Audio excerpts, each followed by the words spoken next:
Finding Your Frequency. I'm Brian Sexton, joined today by Scott Ramey of the Scott Ramey Group. Scott, how are you? Pleasure, Brian. Thanks for having me. So nice Pleasure to see have you and spend time with you. Yeah, for you in particular, you are busy because there are so many underperforming groups in the world of sales and marketing.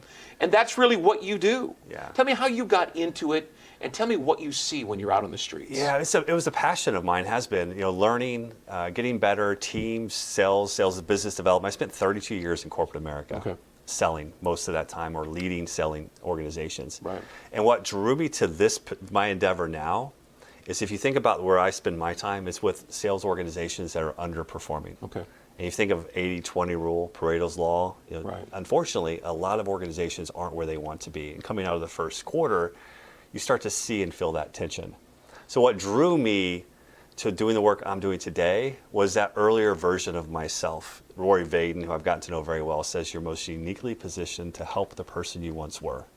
That's a really powerful, insightful line. It's powerful. And so thank goodness over the course of my corporate career, there are very few instances where my teams were underperforming, but when they were, I felt it. Okay. And so when I think about how I can help and best possibly serve in a mission-driven way, that earlier version of myself that found himself in an organization that had immense pressure, anxiety, concern, not knowing whether I was going to have job security and safety, pressure, misalignment, all of these variables factor into this underperformance. And I think it's really important for sales leaders especially to know that it's not necessarily their fault. Who do you work with more, the leaders or the sales team itself?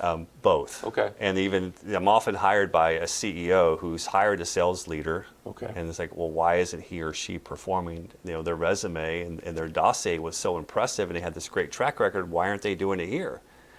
And what I've found in my work and my time, especially in corporate America, it's often misalignment in the organization. But it starts with the leader. Okay. So I start working with the leader in either one-on-one coaching or workshop or intensive type setting. And we talk about the challenges, and we start to surface the tension that they're feeling. And we go through observation exercise, and where's the tension, and what does it feel, and what does it look like, what's it feel like, and then why is it existing? And then we cascade that effort into the team, and then ultimately it's really the sales leader's responsibility to influence the organization to determine what he or she needs. So there's a path and a process I take people through, but I thought back really long and hard that moment or that time was about 18 months where I was feeling that pressure and how helpless I felt. And so I know, especially today, there are so many people that are feeling what I felt. Right. And to the degree that I can be present and helpful to them, that's why I started what I'm doing today. I know you work across different organizations and businesses. Is there a common thread to underperformance? Is there something that you see when you go in everywhere, you're like, well, of course, I expected to see that? Yeah, and it'll speak to the process. I mean, there's always tension. It's often unspoken. And the way I think about that is what we're unwilling to say out loud as a leader publicly is already being whispered privately. Okay. And so that's the first step. And then the second step is around messaging, especially in a sales organization. I like to say that you should have one voice, many echoes. That in order to gain traction with your customer base, your clients, your brand, it's about consistency of messaging, repeating it over and over and over again. And then it's team alignment. Do we have trust? And that's what I see oftentimes is there's not trust. You'll hear things like, I don't believe in the vision. I don't know where we're going. And that's representative of a lack of trust in leadership. How do you overcome that? Really, really great communication. Okay. And exercises. I mean, there are specific exercises you could do to build team trust that I take my clients through. And then the last, I mentioned it earlier, is how is the organization rallying behind us as a sales team? And oftentimes in organizations, things I see, everybody's pointing the finger. Sales is pointing at ops is pointing at whomever it might be, compliance, legal, I mean, you name it, it goes on and on and on. And I like to joke when I'm sitting across from folks is, Jim Collins wrote the book Good to Great. Yeah. Not once did he mention blame as a recipe for success. Never. But that's what I see time and time again. 32 years in corporate America, C-suite level, and what I see when I'm working with my clients today. All right, let's focus from your business to mine, and let me ask you a few questions about finding your frequency, finding the alignment, right? Yeah. Everyone has a defining moment. Mm-hmm. What's yours? My defining moment was when I set my family down on the back lanai at our house here in Jacksonville, and I said, I'm going to start my own business once and for all. Okay. It's a calling.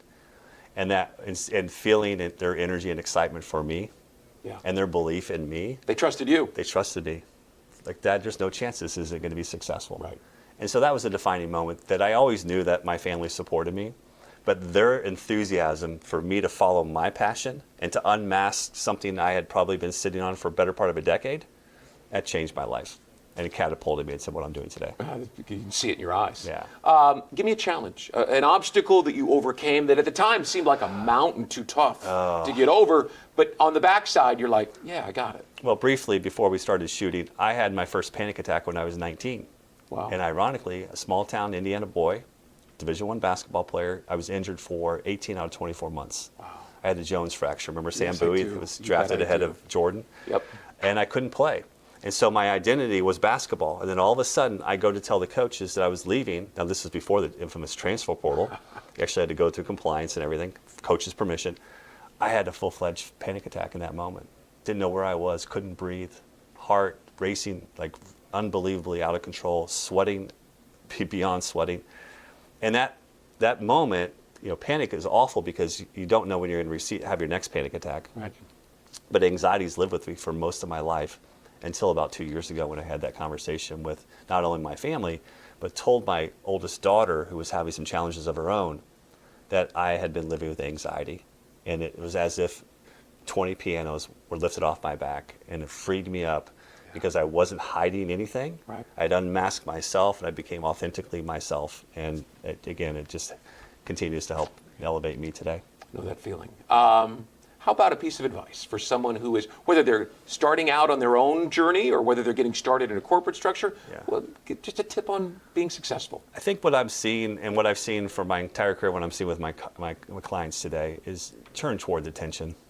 Yeah. Now, if I had a rubber band here and I kept pulling and pulling and pulling, eventually it's going to snap, and that's how it happens to us. Yeah. But if we, in turn, move closer, there's a lag, tension gets broken. And so take that first step to really confront that thing that you've been avoiding for quite some time, because it gives you confidence. And then it's about stacking win on top of win. Confidence builds. And so just start with that one baby step, turning towards the tension. How do our viewers here at the Daily News Network find you? Well, the easiest place is my website, thescottramey.com, or LinkedIn. Super active on LinkedIn. And we'll obviously put all that on our show notes. Or a local coffee shop here in Jacksonville. Perfect place. I'd like one of those coffees with you too. Yes, thank you so much Scott, for thanks having for me. coming in. I appreciate it. It's my pleasure. And we'll see you next time here on the Daily News Network on Finding Your Frequency.